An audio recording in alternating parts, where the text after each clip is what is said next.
मैं हर महीने मन की बात में अपने साथियों के साथ शामिल होकर के आदरणीय प्रधानमंत्री जी की बात को सुनता हूँ और मुझे यह बताते हुए खुशी हो रही है कि देश में लगभग 10,40,000 इलेक्शन के बूथ हैं, जिसमें हम 5.5 लाख से ज़्यादा स्थानों पर बूथ पर एक साथ इस तरीके से बैठ करके मन की बात प्रधानमंत्री जी के हर महीने और धीरे धीरे इस संख्या को बढ़ाते हुए हमने 10,40,000 तक पहुंचाना है। मित्रों, ये आदरणीय प्रधानमंत्री जी का 89वां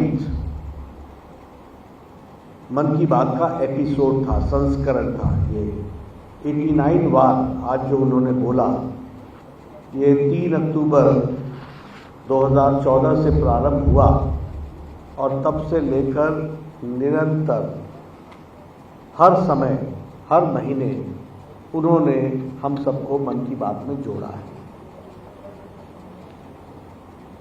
इस कार्यक्रम की जो अजूबी बात है और बहुत ही रोचक बात है और जो हम सबको समझने के लिए बात है, वो यह है कि देश के प्रधानमंत्री जो राजनैतिक और देश के सर्वोच्च स्थान पर पहुंचे हैं और जो उस स्थान पर बैठे हैं, उन्होंने मन की बात में 89 के 89 संस्करण में आज दिन तक कभी भी राजनीति की बात नहीं की है। यह इस कार्यक्रम की विशेषता है। नहीं तो भारत का प्रधानमंत्री वह हमको आधा घंटा संबोधित करें और वो हमसे चर्चा करें और वो राजनीतिक प्राणी होने के साथ साथ एक देश के सर्वोच्च स्थान पर हों और राजनीतिक दल से संबंध रखते हों और उसके बावजूद यह परहेज रखें कि प्रधानमंत्री का पद न इस्तेमाल करते हुए, राजनीति का उपयोग न करते हुए, वह हमारे साथ प्रासंगिक समरसता के साथ भारत की संस्कृति, भारत का समाज, भारत के समाज में चल रहे कार्य, इसकी चर्चा करते हुए हम सबको रोचक तरीके से चीजों को आगे रखें। यह इस कार्यक्रम की और आदरणीय प्रधानमंत्री जी की विशेषता है। मन की बात, इसको हमको समझना है। आज हम सब लोगों ने सुना, उन्होंने पहले पर्यावरण की बात की, बाद में स्वच्छता की बात की। स्वच्छता के बाद भारत में भारत को मजबूत करने के लिए कैसे कैसे लोग क्या क्या प्रयास कर रहे हैं, उसमें उन्होंने संथाली में संविधान की ट्रांसलेशन की एक व्यक्ति की चर्चा की। उसके साथ साथ उन्होंने गांव में मीठा पानी पहुंचे, इसके लिए किसने प्रयास किया है, इसकी चर्चा की। तो आप देखेंगे कि हमारे प्रधानमंत्री जी देश के प्रधानमंत्री होते हुए राजनीतिक पद का लाभ न उठाते हुए एक सामाजिक सांस्कृतिक दृष्टि से भारत कहां खड़ा है और कैसे आगे बढ़ रहा है, इसको उन्होंने हमारे सामने रखा। वो पर्यावरण की बात करते हैं, वो शिक्षा की बात करते हैं। कोरोना के दौरान हमारे लोग घबराएं नहीं, स्वास्थ्य का ख्याल रखें, योगा करें, किस तरीके से वो काम कर सकते हैं और अपने आप को मानसिक दृष्टि से लॉकडाउन की अवस्था में कहीं डिप्रेशन में न आए, ये सारी बातों को उन्होंने बड़ी बारीकी से हमारे सामने रखा है। जब अंधेरा आता है और अंधेरा छट जाता है तो भूल जाते हैं, लेकिन प्रधानमंत्री जी ने कोरोना काल में भी हम सबका, समाज का हौसला बनाए रखा।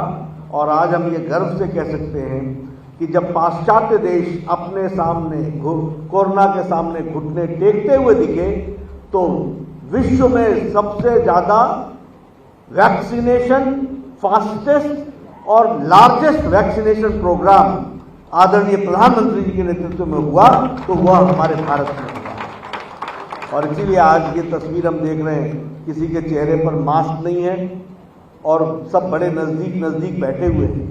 ये सुरक्षा कवच अगर 130 करोड़ की जनता को पहनाया है तो मोदी जी के कार्यों ने और उनकी नीतियों ने पहुंचाया है, इसको भी हमको याद रखना चाहिए। इसलिए हम आज आप देखिए जो बाइडेन भी मास्क लगा करके अंतर्राष्ट्रीय कार्यक्रमों में जाते हैं, हमारे पाश्चात्य देश के जितने भी नेता हैं वो मास्क लगाते हैं, लेकिन हम सब लोग यहाँ 130 करोड़ का देश, और वैक्सीनेशन भी कोई बाहर से नहीं आया, हमारे देश ने 9 महीने के अंदर प्रधानमंत्री जी के प्रोत्साहन के कारण 2-2 वैक्सीन बना करके दिया है, और देश ही नहीं दुनिया के 100 देशों में भी यह वैक्सीन पहुंचाई है।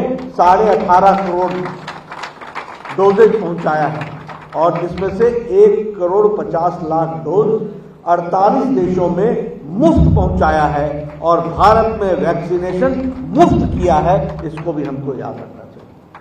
तो चाहे वैक्सीनेशन की बात हो, चाहे अब आपको याद होगा कोरोना में उन्होंने जब ये ऑक्सीजन का सिलेंडर एक सप्ताह के अंदर 3,000 मिलियन टन से बढ़ा करके इसको उन्होंने 9,000 मिलियन टन तक पहुंचाया, तो उस समय ट्रेन का ड्राइवर जो निरंतर ऑक्सीजन को लेकर के सिलेंडर को लेकर के जा रहा था, उसके साथ भी मन की बात में उन्होंने बात किया और उसका हौसला बढ़ाया। अगर उस समय अविरल बिना रुके हुए अगर हमारे एलपीजी गैस का अपना क्षमा करिएगा ऑक्सीजन का सिलेंडर वो ट्रक, बड़ा लोडेड ट्रक अविरल बिना रुके हुए 12 घंटे 13 घंटे अगर हमारे ड्राइवर ने गंतव्य स्थान पर पहुंचा करके लोगों की जिंदगियां बचाई, तो प्रधानमंत्री जी ने उससे बात करके उसको शाबाशी दी, उसको प्रोत्साहन दिया। अगर ऑक्सीजन के लिए 1400 सॉर्टीज की गई, 1400 उड़ानें भरी गई और ऑक्सीजन ला करके वहां गंतव्य स्थान पर पहुंचाया गया, तो प्रधानमंत्री जी ने पायलट से भी बात की मन की बात में और उसका प्रोत्साहन बढ़ाया, और उनके परिवार में घटने वाली स्थितियों से अवगत हम लोगों को कराया कि यह जो ऑक्सीजन यहां पहुंच रही है इसके पीछे किन लोगों का त्याग है और कैसे कैसे देश ने इसको आगे बढ़ाने का काम किया है, यह भी उन्होंने देश के सामने उजागर किया है।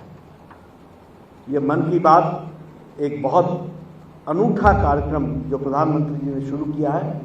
हमारे प्रधानमंत्री जी पहले प्रधानमंत्री जी हैं जिन्होंने राजनीतिक विषयों को छोड़कर सामाजिक विषय से, यानी सरकार ही नहीं चलती है, सरकार देश के सहारे चलती है और देश काम करता है और देश साथ चलता है, इस बात का उन्होंने प्रमाण किया है। इसलिए मित्रों, मैं चाहूंगा और आपसे निवेदन करूंगा कि आप सब लोग मन की बात को अकेले अपने ड्राइंग रूम में या अपने बेडरूम में टीवी पर न देखें। यह सामाजिक आंदोलन है जो आदरणीय प्रधानमंत्री जी ने खड़ा किया है, और इसलिए यह हमारी जिम्मेवारी बनती है कि हर महीने के अंतिम रविवार को 11 बजे एक साथ समाज के सब लोग बैठ करके, क्योंकि सरकार तो काम करती ही है, लेकिन सरकार के साथ साथ समाज का योगदान हमारे सामने आ सके और हम सामाजिक रूप में उसको देख सके। अब मैं भी अपने घर में टीवी देख सकता था, मुझे क्या जरूरत थी कि 30 किलोमीटर का सफर करके यहां आऊं और आपके साथ देखूं। इसलिए कि जगत प्रकाश, तुम मन की बात को मन में ना रख लेना, तुम्हारे साथ गुड़गांव के लोग भी जुड़े, सब लोग जुड़े और साथ मिलकर के देखें और पर्यावरण के बारे में जानकारी हासिल करें, स्वच्छता के बारे में जानकारी हासिल करें, समाज को जागृत करें। भारतीय जनता पार्टी इस काम में लगी है कि समाज जागृत हो और गैर राजनीतिक विषयों के साथ वह आगे बढ़े। उसके एक प्रयास में यह अनूठा प्रयास पार्टी की ओर से है। मैं ओम प्रकाश धनखड़ जी को धन्यवाद देना चाहता हूं। मैं इसके साथ साथ सुधा यादव जी को धन्यवाद देना चाहता हूं, गार्गी जी को धन्यवाद देना चाहता हूं, अनिल यादव जी को, सुनीता यादव जी को, अभिषेक गुलाटी जी को, सिद्धार्थ सिद्धू जी को। कल मैंने 1 बजे दिन में बताया कि मेरी इच्छा है कि मैं गुड़गांव में यह कार्यक्रम करूं, और आज आपने इतने शानदार तरीके से इस कार्यक्रम को बताया। ये पार्टी की लगन और पार्टी का तन्मयता और पार्टी के प्रति पार्टी के द्वारा किए जा रहे कार्यों का प्रमाण है। मैं इन सबका धन्यवादी हूँ। मुझे आप सबके दर्शन करने का सौभाग्य मिला, आप सबको के साथ मन की बात में जुड़ने का मौका मिला। हम सब लोग इसी तरीके से आगे अगले महीने का निश्चय करें कि हम मन की बात इसी तरीके से देखेंगे और समाज को जागृत करेंगे। इन्हीं शब्दों के साथ बहुत बहुत धन्यवाद। नमस्कार, मैं हूं मानक गुप्ता। अगर आपको हमारा ये वीडियो पसंद आया हो तो इसे लाइक और शेयर जरूर करें और हाँ, हमें सब्सक्राइब और फॉलो करना ना भूलें ताकि आप देश और दुनिया की कोई खबर मिस ना करें। तो जुड़े रहिए हमारे साथ और देखते रहिए News 24।